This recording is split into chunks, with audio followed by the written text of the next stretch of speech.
মা, এই শ্যাম্পুটা কি নষ্ট হয়ে গেছে নাকি গো? এতক্ষণ ধরে শ্যাম্পু করলাম, একটু ফেনাই হলো না। আরে মনে, আমি তো এই বোতলে তেল রেখে দিয়েছি, আর শ্যাম্পু তো রেখেছি হ্যান্ড ওয়াশের বোতলে। হ্যান্ড ওয়াশটা শেষ হয়ে গেছে না? ও, তার মানে এতক্ষণ ধরে শ্যাম্পু করার বোতলে আমি মাথা ভর্তি করে তেল দিলাম, তাই তো?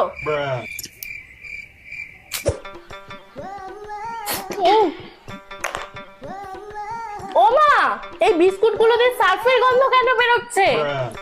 সার্ফের গন্ধ বেরোচ্ছে? আসলে তোর বাবা না এবার অনেক বিস্কুট এনেছে, আর এই সার্ফের কৌটোটা বড়, তাই জন্য এর মধ্যে বিস্কুট গুলো রেখে দিয়েছি। কিন্তু ভালো করে ধুয়ে নিয়েছিলাম, জানিস তো না? তুমি এগুলো কেন করো মা? এই অদল বদলটার দরকারটা কি? জলটা এরকম টেস্ট লাগছে কেন মা?